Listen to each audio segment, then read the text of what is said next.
নমনলিন নেতিরায়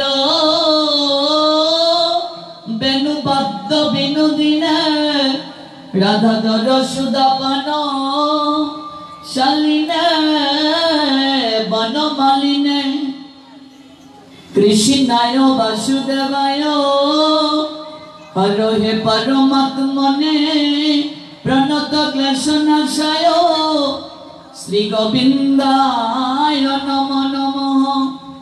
হে কৃষ্ণ করুণা সিন্ধু দীনবন্ধু জগৎপতে গোপেশ গোপিকা কান্ত রাধাকান্ত নমস্তুতে। তপ্ত কাঞ্চন গৌরাঙ্গী রাধে বৃন্দাবনেশ্বরী বৃষভানুসুতে দেবী তং নমামি হরি প্রিয়ে। রাধং রসেশ্বরীং রম্যং গোবিন্দ মোহিনীং পরং বৃষভানুসুতং দেবী নমামি শ্রী হরি প্রিয়ং। কৃষ্ণত কীর্তন গান নর্তন পরো প্রেমামৃত অম্বুনিধি ধীর ধীর জন প্রিয় করো निर्मत सर पूजित वंदे रूप सनातन रघुजुग श्रीजीवी गोपालक छय गोसाई करी चरण बंदन जहाँ गते विघ्न नाश अभीष्ट पूरण। छय गोसाई प्रभु मोरे कर दया चरण शरण नीलाम दाओ पद छाया। छय गोसाई जबे ब्रजे कइला बास राधा कृष्णेर नित्य लीला करिला प्रकाश। मनिर आनंदे बोल हरे भज वृंदावन श्री गुरु वैष्णव पदे मजाइया मन।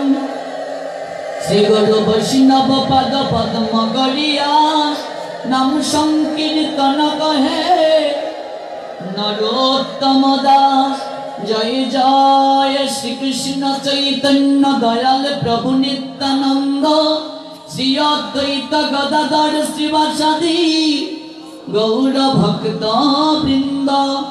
हरे कृष्ण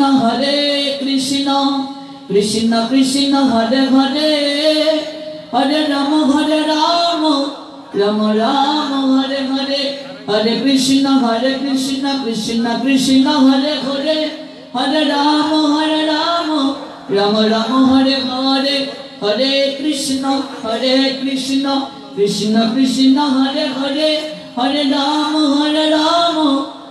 राम हरे हरे।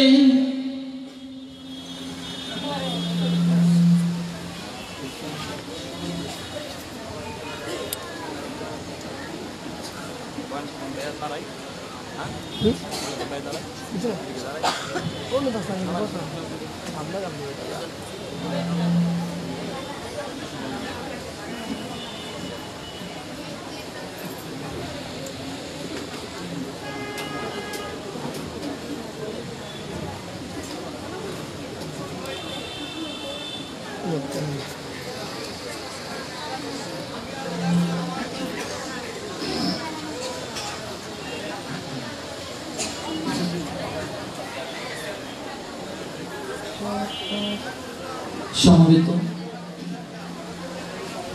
अमृतारधि सार्वजनिक जन्माष्टमी उद्यापन परिषदेर आयोजने अपार करुणार निलय भगवान श्री जगन्नाथेर अप्राकृत अंगने असंख्य भक्तवृंदेर मिलन मेलाय এই প্রাঙ্গণটি মুখরিত। विशेष करे श्रीमंगल विभिन्न पाड़ास्थ थेके तथा विभिन्न दूर दूरान्त थेके असंख्य भक्तवृंद এই গরমকে উপেক্ষা করে আপনারা এই অপ্রাকৃত কথা শ্রবণ করতে উপবেশিত হয়েছেন। শ্রীমঙ্গলের ভক্তবৃন্দ সর্বক্ষণই মরমী কারণ এই নামটির মাঝে অনেক তাত্ত্বিকতা রয়েছে। শ্রীমঙ্গল, শ্রী শব্দের শাস্ত্রে 25টা অর্থ রয়েছে। শ্রী শব্দের অর্থ সৌন্দর্য, বৈরাগ্য, জ্ঞান, ভক্তি, বিত্ত, বৈভব। শ্রী শব্দের এইভাবে 25টি অর্থ রয়েছে এবং তার সঙ্গে মঙ্গল শব্দটি সংযুক্ত। কাজেই শাস্ত্রীয় দিক থেকে শ্রী মঙ্গল, যেখানে উপনীত হলে সৌন্দর্য, বৈরাগ্য, জ্ঞান, ভক্তি, বিত্ত, বৈভব উভয়ের মিলিত প্রভাবে মঙ্গল সংযুক্তি সহকারে থাকে, সেই জায়গাটি শ্রীমঙ্গল। কাজেই এই দিক থেকে শ্রীমঙ্গল নামকরণটি যেমন শাস্ত্রের দিক থেকে অতীব গুরুত্বপূর্ণ, এই শ্রীমঙ্গলের ভক্তবৃন্দ ভগবত কথা শ্রবণ করতে অত্যন্ত লালায়িত। এই গরমকে উপেক্ষা করে অসংখ্য ভক্তবৃন্দের মিলন মেলাই তার প্রকৃষ্ট প্রমাণ। আমার মতো অভাজনকে আদেশ করা হয়েছে ভগবানের সেই অপ্রাকৃত কথা শ্রবণ মনন তথা আস্বাদন করার জন্য। আমি সেদিক থেকে অজ্ঞ, অধম, অবাচন, তথাপি কেবল আপনাদের মতো ভক্তবৃন্দের চরণ ধুলি নেওয়ার জন্যই আপনাদেরই চরণ তলে ছুটে এসেছি। যদিও আগামীকাল থেকে আমার নেত্রকোনা জেলা কলমাকান্দা উপজেলা স্থিত জগন্নাথ মন্দিরে ভাগবত সপ্তাহ রয়েছে। শ্রীমঙ্গল থেকে কলমাকান্দা যেতে 9 ঘন্টা সময় লাগবে। তথাপি আয়োজনকারী ভক্তবৃন্দের এত অনুরোধ এবং তাদের অকৃত্রিম ভালোবাসা, স্নেহ, সৌহার্দ্য, সম্প্রীতি, সুহৃদ্যতাকে অস্বীকার করা সম্ভব হয়নি বলে প্রবচন শেষ করেই এই জায়গা থেকে রওনা দিতে হবে। আপনাদের মতো ভক্তবৃন্দের চরণ ধুলিকে হৃদয়ে লালন করার নিমিত্তে আপনাদেরই চরণ তলে ছুটে এসেছি। তাই আজকের নির্ধারিত বিষয় পরমেশ্বর ভগবান শ্রী গোবিন্দের আবির্ভাব লীলা আমরা সাধন করব ভাগবত থেকে। তার প্রারম্ভিকায় সমবেত প্রত্যেক ভক্তবৃন্দের রাতুল রাঙ্গাচরণে আমি অবাজন বৈষ্ণব জ্ঞানে দণ্ডবোধ প্রণাম নিবেদন করছি। বাঞ্ছা কল্পতরুভ্যশ্চ কৃপা সিন্ধু বয়বচ পতিতানাং পাবনেভ্যো বৈষ্ণবেভ্যো নমো নমঃ। জয় জয় শ্রী শ্রী রাধে ও রাধে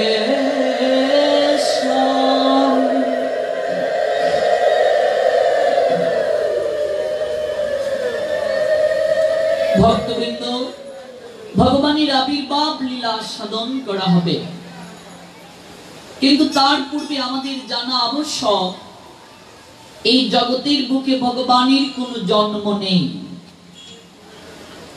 ভগবানের কোনো কর্ম নেই। তো ভগবানের যদি জন্ম না থেকে থাকে, ভগবানের যদি কর্ম না থেকে থাকে, তাহলে আমরা তার জন্মাষ্টমী পালনের নিমিত্তে এত সাড়ম্বরপূর্ণভাবে কেন আয়োজন করেছি? ভগবান বলছেন শ্রীমদ্ ভগবত গীতা 4th অধ্যায় জ্ঞান যুগ 9 নং শ্লোকে,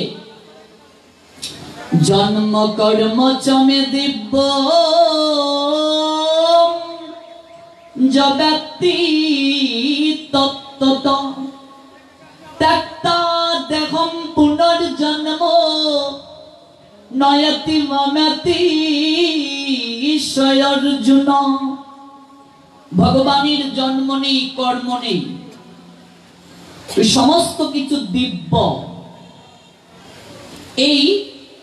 এই অপ্রাকৃত কথা তত্ত্বগতভাবে যারা উপলব্ধি করতে পারে, তত্ত্বগতভাবে উপলব্ধি করার কথা বলছেন, ভগবানের জন্ম নেই, কর্ম নেই। তিনি নিজেও বললেন, শ্রীমদ্ ভগবত গীতা 3য় অধ্যায় কর্মযুগের 21, 22, 23 থেকে 24 নং শ্লোকে ভগবান বলছেন, 3য় অধ্যায় কর্মযুগের 22 নং শ্লোকে, নমে পার্থ অস্তি কর্তব্যম ত্রিষু লোকেষু কিঞ্চন ন অনুবাপ্তব্যম অবাপ্তব্যম বর্তে এব চ কর্মণি। জগতের বুকে ভগবানের কর্ম নেই। হে পার্থ, এই ত্রিজগৎ সংসারে আমার কিছু কর্তব্য নেই, আমার অপ্রাপ্তব্য বলে কিছু নেই, আমার প্রাপ্তব্য বলেও কিছু নেই। তথাপি আমি কর্মে ব্যাপৃত থাকি। যদি হি অহম ন বর্তেয়াম জাতু কর্মণি অতিনৃত মম অনুবর্তন্তে মনুষ্যে পার্থ সর্বস্ব। আমি যদি কর্ম সম্পাদন না করি, জগতের বুকে কেউ কর্ম করবে না। এই জগতের বুকে ভগবানের জন্ম নেই, কর্ম নেই, তথাপি ভগবান এই জগতের বুকে আসেন, কর্তব্য সম্পাদন করেন। তার পশ্চাতে কারণটি আমাদের জেনে তার আবির্ভাব লীলা শ্রবণ করতে হবে। ভগবান জগতের বুকে কেন আসেন? গীতা বললেন 4th অধ্যায় জ্ঞান যুগের 7 এবং 8 নং শ্লোকে, ইয়াদা ইয়াদাহি ধর্মস্য গ্লানির্ভবতি ভারত অভ্যুত্থানম অধর্মস্য তদাত্মানম সৃজাম্যহম পরিত্রাণায় সাধুনাম বিনাশায় চ দুষ্কৃতম ধর্ম সংস্থাপনার্থায় সম্ভবামি ইয়াগে ইয়াগে। Whenever our religious situation is most troubling and most pathetically, the rich bring the lows and lows bring the poor. Where our religious situation most crazily, most appealingly shy, that's time all power supreme being Krishna জগতের বুকে আসেন। যদা যদা ধর্মের গ্লানি হইবে সংসারে, হে ভারত বিশ্ববার লঘু করিবারে। অধর্মের অভ্যুত্থানার ধর্মগ্লানি হইলে আত্মার সৃজন করি দেখো এ সকলে। সাধুদের পরিত্রাণার দুষ্কৃতিকারীর বিনাশ, যে করবে অধর্ম তার করি সর্বনাশ। দুষ্কৃতিকারীদের সমূলে ধ্বংস করার নিমিত্তে, সাধুকে পরিত্রাণ করার আকিঞ্চনে, ধর্মকে সংস্থাপন করার মনোরথে ভগবান শ্রী গোবিন্দ জগতের বুকে আসেন। গীতার 4th অধ্যায় জ্ঞান যুগ 7 এবং 8 নং শ্লোক বললেন। তবে মনে রাখতে হবে, এই 3টা কারণই ভগবানকে জগতের বুকে আসার মুখ্য কারণ রূপে বিবেচনা করা হয় না। অনন্ত কোটি বিশ্ব ব্রহ্মাণ্ডের মালিক হচ্ছেন ভগবান। অল পাওয়ার সুপ্রিম বিং তাকে বলা হয়, অলমাইটি ক্রিয়েটর তাকে বলা হয়, অমনিপটেন্ট মেকার তাকে বলা হয়। তাহলে মাত্র 3টি কারণকে হৃদয়ে লালন করে জগতের বুকে তিনি আসবেন, এটা কখনো মেনে নেওয়া যায় না। দুষ্কৃতিকারীদের বিনাশ, ধর্মের সংস্থাপন, সাধুদের পরিত্রাণ করার জন্য স্বয়ং পূর্ণ ভগবান কৃষ্ণকে জগতের বুকে আসতে হয় না। তাহলে ভগবান জগতের বুকে কেন আসেন? ওই 3টা কারণ আছে, এগুলো গৌণ কারণ। মুখ্য কারণ হচ্ছে যত যত চরতে শ্রেষ্ঠ তত্ত্ব দেব ইতরা জনঃ সযত প্রমাণম কুরুতে লোকত অনুবর্ততে। ভগবান জগতের বুকে আসেন কেন? নিজে আচরণ করে জগৎ জীবকে শিক্ষা দেওয়ার জন্য। পিতা যদি নিজে সিগারেট খেয়ে তার পুত্রকে বলে, আজ থেকে তুমি আর বাবা সিগারেট খেও না, পুত্র কি কখনো মানবে? বলবে তুমি খাও, আমাকে বলো। এই জগতের বুকে ভগবান তার কোন বৃত্তকে দিয়েও দুষ্কৃতিকারীদের বিনাশ করতে পারেন, ধর্মকে সংস্থাপন করতে পারেন, সাধুকে রক্ষা করতে পারেন, তাহলে তিনি কেন আসেন? নিজে আচরণ করে জগৎ জীবকে শিক্ষা দেওয়ার জন্য। ভগবান যখন নিজে আচরণ করেন, এটাকে শাস্ত্রে বলছে লীলা। ওই লীলা করে যে আনন্দ লীলার মাঝে উদ্ভাসিত হয়, সেই আনন্দটা ভগবান গ্রহণ করেন। এই জন্য তার একটি নাম হচ্ছে আনন্দময়। লীলা সম্পাদন করেন বলে তার একটা নাম হচ্ছে লীলা পুরুষোত্তম। ভগবান জগতের বুকে আচরণ করেন, লীলা করেন। লীলার মাঝে যে আনন্দ উৎপন্ন হয়, এই আনন্দটা তিনি আস্বাদন করেন। নিজে আচরণ করে জগৎ জীবকে শিক্ষা দিচ্ছেন ভগবান শ্রী গোবিন্দ। আমরা গৌর লীলাতে দেখতে পাই, আপনি আচরে প্রভু জীবের শেখায়, আপনি না আচরিলে জীবকে শেখানো না যায়।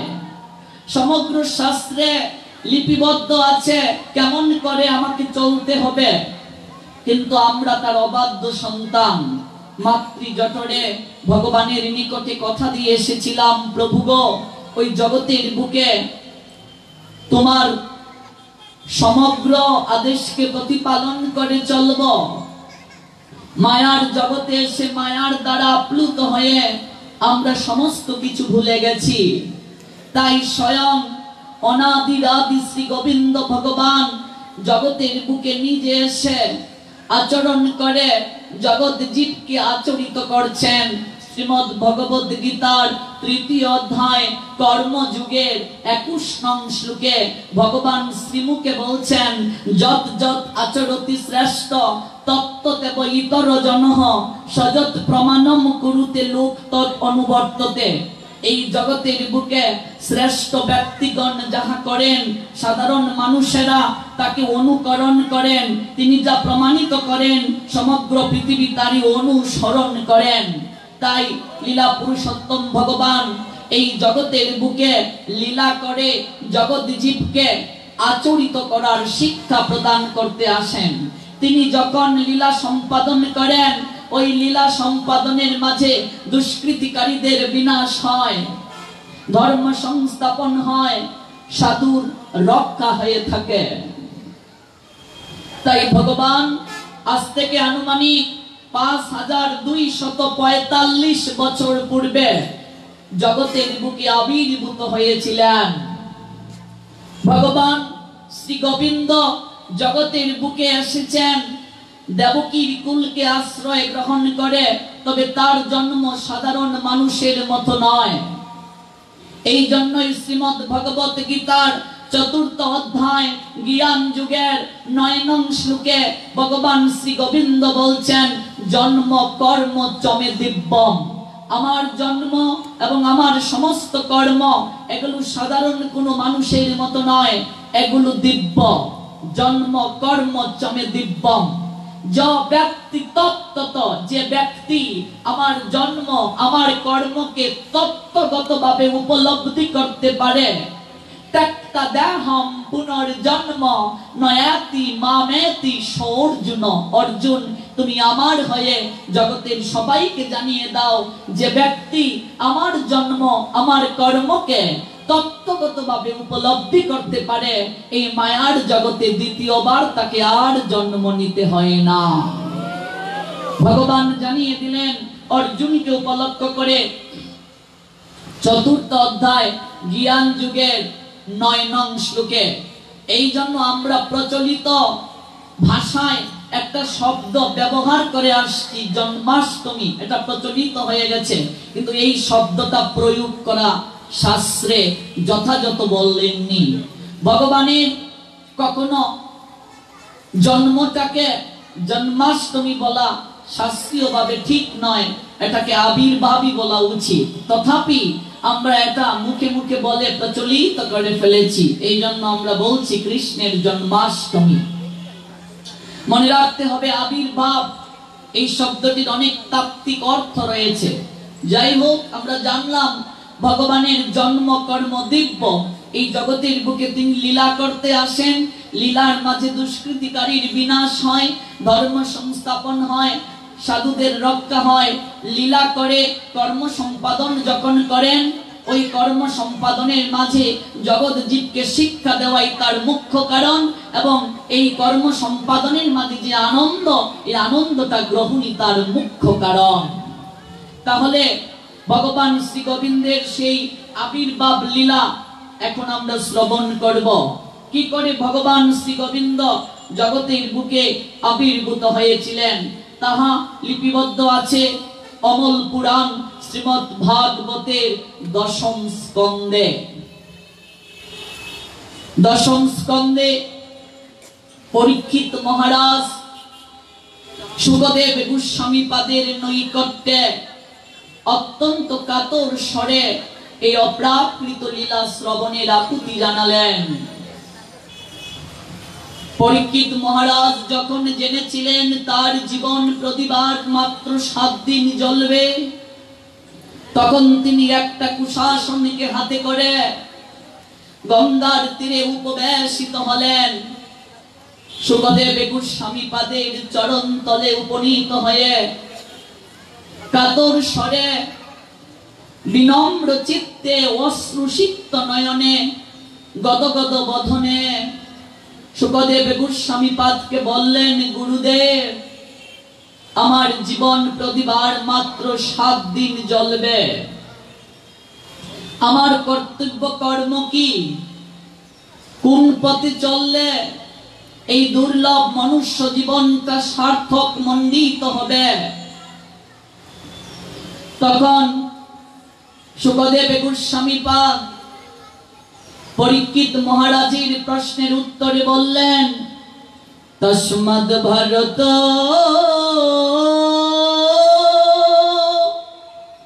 সর্বাত্মা ভগবানেশ্বর হরি শ্রুতব্য কীর্তিতব্যশ্চ স্মর্ত পশ্চাৎ অভয়ম তস্মাৎ ভারত সর্বাত্মা ভগবান ঈশ্বর হরি শ্রুতব্যশ্চ কীর্তিতব্যশ্চ স্মর্তব্যশ্চ ত অভয়ম। ওহে ভারত, প্রতিটা জীবের কর্তব্য হচ্ছে সর্ব আকর্ষক পরম ঐশ্বর্যমণ্ডিত ভগবান শ্রী হরির কথাকে শ্রবণ করা। তার নাম হরি। তিনি কেবল জীব সকলকে মায়ার কবল থেকে হরণ করতে পারেন এবং নিজ নিত্য ধামে নিয়ে গিয়ে আনন্দ প্রদান করতে পারেন। আমরা পাপে তাপে ক্লিষ্ট ত্রিতাপ জ্বালায় জর্জরিত কলহের যুগ, কলি যুগের জীব সকল। এই কলি যুগে ভক্তির যে 64টি অঙ্গ রয়েছে, তার মধ্যে শ্রেষ্ঠ অঙ্গ হচ্ছে শ্রবণাক্ত ভক্তি, অর্থাৎ শ্রবণ করা। ওহে কলিহত জীব, কেমন করে ভগবানকে ডাকতে হবে তুমি সেটা জানো না? কেমন করে তাকে আরাধনা করতে হয়, কোন মন্ত্রে তার হৃদয়ে প্রেম ভক্তি অঞ্জলি প্রদান করতে হয় তুমি তাও জানো না। তাই ভাগবত আপন মনের মাধুরী মিশিয়ে মা যেমন অনুরাগের রত্না করে সাঁতার কেটে তার সন্তানকে প্রতিপালন করেন, একটা বিড়াল যেমন অনুরাগের মন্ত্রে দীক্ষিত হয়ে প্রেমর নবে ডুবে তার ছানাটিকে আঁকড়ে ধরে, একটা পাখি যেমন হৃদয়ের সমস্ত মমত্ব দিয়ে তার শাবক দিগকে প্রতিপালন করে, ভাগবত আপন মনের মাধুরী মিশিয়ে হৃদয়ে রাগিনীতে গেয়ে উঠলেন, ওহে কলিহত জীব, ভগবানকে কেমন করে তুমি ডাকবে? ওই ডাকার সামর্থ্য তোমার নেই। তোমার ক্ষীণকণ্ঠের আওয়াজ ওই বৈকুণ্ঠধারী ভগবান শ্রী গোবিন্দের কর্ণকুহরে উচ্চারিত হবে না। তুমি কতটুকু তারে ডাকবে? তুমি কেমন করে তাকে আরাধনা করবে? তুমি কি সেই প্রক্রিয়া জানো? কোন মন্ত্রে তাকে আরাধনা করতে হয় সমস্ত কার্যাবলী তুমি অবগত হতে পারোনি। ওহে কলিহত জীব, যদিও এই কলিযুগ অত্যন্ত দোষের আকর, তথাপি এই যুগের একটা মহান গুণ রয়েছে। কেবলমাত্র ভাগবত শাস্ত্র আমাদেরকে বললেন, ওহে কলিহত জীব, ভগবানকে তোমার ডাকতে হবে না। তাহলে এ কেমন কথা? ভগবানকে আমাদের ডাকতে হবে না? ভাগবত বললেন ভগবানকে তোমাদের ডাকতে হবে না, স্বয়ং ভগবানই তোমাদেরকে ডাকছে। এটা ভাগবতের অনিন্দময় বাণী। এর পূর্বে আর কোন গ্রন্থ এমন কথা বলে নাই ভগবানকে তোমাদের ডাকতে হবে না। স্বয়ং ভগবান মুরলী বাজিয়ে আপন মনের মাধুরী মিশিয়ে তোমাদেরকে ডাকছেন। ব্রজবিহারী, ব্রজের ঐকতানে মুরলিয়ার তানে সংসারী প্রতিটা জীবকে তার দিকে আকর্ষণ করছেন। ভগবান যদি আমাদেরকে ডাকেন, ভগবান যদি আমাদেরকে মুরলিতে আকর্ষণ করেন, আমরা কেন তার বাঁশির ধ্বনি শুনতে পাই না? উত্তরে শুকদেব গোস্বামী পাদ বললেন, যার বাঁশির ধ্বনি শুনে বেগমতি যমুনা থমকে যায়, গিরি গোবর্ধনের শিলা গলে যায়, শ্যামলি দবলি কবলি তারা হাম্বা হাম্বা রবে ডেকে উঠে, কামিনী কুল তেজে কুলের শিশুকে ধুলায় ফেলে দর্শনে বিভোর হয়ে যায়। সমস্ত ব্রজের শ্যামলি দবলি কবলি গাভীরা হাম্বা হাম্বা রবে ডেকে উঠে। ব্রজের কামিনী কুলের শিশুকে ধুলায় ফেলে কৃষ্ণ দর্শনের জন্য ব্যাকুল হয়ে উঠে। গিরি গোবর্ধনের শিলা যার বাঁশির ধ্বনি শুনলে গলে যায়, বেগমতি যমুনা থমকে যায়। তাহলে বাঁশির ধ্বনিতে যদি গিরি গোবর্ধনের শিলা পর্যন্ত গলে যায়, তাহলে বাবা সংসারী মানুষের কর্ণকুহরে কেন সেই বাঁশির ধ্বনি উঠিত হয় না? কেন তিনি যে ডাকছেন আমরা শ্রবণ করতে পারছি না? উত্তরে শুকদেব গোস্বামী বললেন, এই ভবের কোলাহলে কর্ণ দুটি তাদের বধির হয়ে গেছে। এই সংসার ভব সংসারের কোলাহলে কর্ণ দুটি বধির হয়ে গেছে। তাই মুরলী ধরের মুরলীর তান কর্ণকুহরে উচ্চারিত হচ্ছে না। তাহলে কি করতে হবে? কর্ণের বধিরতা কি করে যাবে? ভাগবত জানালেন, ওই বংশীর ধ্বনি শ্রবণ করে যারা সবকিছুকে জলাঞ্জলি দিয়ে তার পশ্চাতে ছুটে গিয়েছিল, ওই তাদের কথা দিবানিশি শ্রবণ করতে হবে। ওই তাদের কথা কায় মনোবাক্যে শ্রবণ করতে করতে ওই কর্ণের বধিরতা ধীরে ধীরে দূরীভূত হয়ে যাবে। এই জন্য বলছেন কলিযুগে ভক্তির 64টা অঙ্গের শ্রেষ্ঠ অঙ্গই হচ্ছে শ্রবণাত্ম ভক্তি। অর্থাৎ ওহে সংসারী জীব সকল, ভগবানকে তোমাদের ডাকতে হবে না, ভগবান তোমাদেরকে ডাকছেন, তোমরা কেবল কান পেতে তাহা শ্রবণ করো। কায় মনোবাক্যে কেবল এই লীলা কথাগুলোকে শ্রবণ করো। ওই শ্রবণ করতে করতে কর্ণের বধিরতা বুঝবে, হৃদয়ের সমস্ত ময়লা আবর্জনা পরিষ্কার হয়ে যাবে।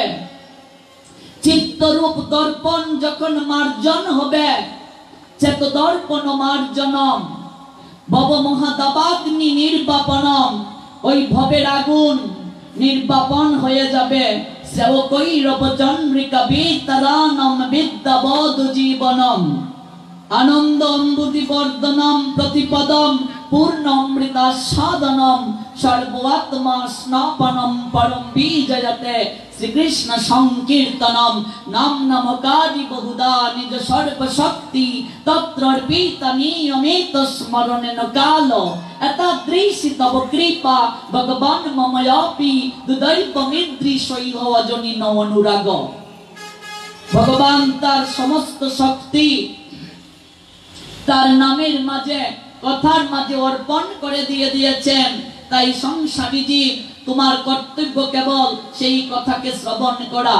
পরীক্ষিত মহারাজ যখন শুকদেব গোস্বামী পাদের চরণ তলে আশ্রিত হলেন, তখন শুকদেব গোস্বামী পাদ বললেন, প্রতিটা জীবের কর্তব্য হচ্ছে সর্ব আকর্ষক পরম ঐশ্বর্য মণ্ডিত ভগবান শ্রী হরির কথাকে শ্রবণ করা। তুমি কায় মনোবাক্যে এই কথাকে শ্রবণ করো। 7 দিন 7 রাত্রি ভগবানের কথাকে কায় মনোবাক্যে শ্রবণ করলেন পরীক্ষিত মহারাজ। আহার পর্যন্ত গ্রহণ করলেন না, জল পর্যন্ত গ্রহণ করলেন না। যত শ্রবণ করছেন তত হৃদয়ের আকাঙ্ক্ষা বাড়ছে, যত শ্রবণ করছেন হৃদয়ে ব্যাকুলতা আসছে। এবার ভাগবতের 10ম স্কন্ধে আমরা গিয়ে দেখতে পাই, সেই পরীক্ষিত মহারাজ শুকদেব গোস্বামী পাদের নৈকট্যে অত্যন্ত বিনম্র চিত্তে বলছেন, ওহে মহাত্মা, আপনি কৃপা করে বলুন, যদু বংশে জন্ম ধরে গোলক বিহারী করিলেন কি বালীলা, কহ কৃপা করি। যদু বংশে ওই গোলক বিহারী কি করে জন্ম নিলেন এবং জন্ম নিয়ে তিনি জগতের বুকে কি কি লীলা করলেন। কৃষ্ণ কথা শুনিবারে করি আকিঞ্চন। আকিঞ্চন শব্দের অর্থ হচ্ছে ইচ্ছা। পূর্ণ ব্রহ্ম নারায়ণ সে যদুর নন্দন। কৃষ্ণ কথা পশে যান শ্রবণ বিবরে, সেজন কৃতার্থ হয় এই ভব সংসারে। আপনি কৃপা করে বলুন, কেমন করে যদু বংশে ভগবান আবির্ভূত হলেন আর জগতের বুকে তিনি কেমন করে লীলা সম্পাদন করলেন। হৃদয়ে বড় অভিলাষ, আপনি কৃপা করে তাহা আমাকে ব্যক্ত করুন।